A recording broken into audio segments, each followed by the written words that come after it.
राष्ट्र में ही रहना चाहिए। 2003 થી 9 વાયબ્રન્ટ અત્યાર સુધીમાં આપણે પૂર્ણ કરી ચૂક્યા છે। એના કારણે સમગ્ર ગુજરાત આજે વિકાસ મોડેલ સમગ્ર દેશ માટે કહેવામાં આવે છે। આપણે સૌ જાણીએ છીએ કે આ દેશમાં ભલે આપણે ભૌગોલિક સ્થિતિએ નાના હોઈએ પણ નિકાસમાં 33% વધારે નિકાસ એ આપણે ગુજરાત કરે છે। 18% વધારે ઉત્પાદન આપણે ગુજરાતમાં થાય છે। આવનાર 11% જે ફેક્ટરીઓ છે એ પણ ગુજરાતમાં છે અને એમ કહેવાય છે કે સમગ્ર દેશની અંદર રોજગારી આપનાર સૌથી પહેલું કોઈ રાજ્ય હોય નંબર 1 પર તો ગુજરાત છે।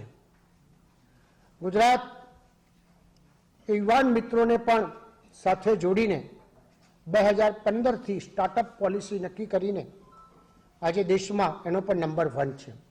લોજિસ્ટિકમાં નંબર 1 છે અને જીડીપીમાં આપણે 8.4 સમગ્ર દેશની અંદર આપણા ગુજરાતનો ફાળો રહેલો છે।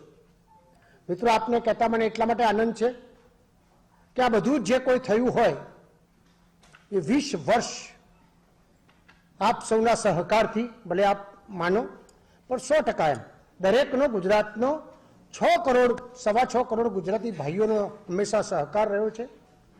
એના કારણે આજે ગુજરાત એ આપણું સરસ એક વિકાસ મોડેલ બનીને આપણાથી અનેક રાજ્યોએ પ્રેરણા લીધી, અનેક પ્રકારના લોકોએ વાઇબ્રન્ટ કર્યું અને એની સાથે સાથે સમગ્ર ભારતનું પણ એક સરસ વિકાસ મોડેલ એ દુનિયાની અંદર આજે થઈ રહ્યું છે।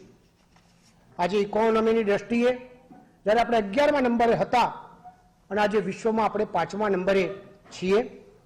આવનાર સમયની અંદર દુનિયામાં ભારત જ્યારે વિશ્વગુરુ બનવા જઈ રહ્યું છે, મહાસત્તા બનવા જઈ રહ્યું છે અને ઇકોનોમીની દ્રષ્ટિએ 2047 સુધી આદરણીય પ્રધાનમંત્રી નરેન્દ્રભાઈ મોદી સાહેબ એમનો મેપ રેડી છે અને એમ કહેવાય કે ઇકોનોમીની દ્રષ્ટિએ પણ આપણા 3જા નંબરે પહોંચીએ એવી સ્થિતિ આપણા દેશની થવાની છે।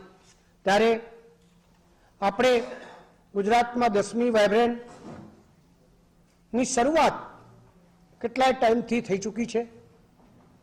ધીમે ધીમે આપણે જોયું હશે કે હમણાં જ કલ્પના ન આવે એમાં 3-4 દિવસ પહેલા અત્યાર સુધીની વાઇબ્રન્ટમાં 7,18,000થી વધારે રકમના કરોડના MOU આજે થયા છે અને કદાચ કલ્પી ના શકાય એટલો મોટો આંકડો 10મી વાઇબ્રન્ટ પૂર્ણ થયા બાદ આપણે થવાના છે।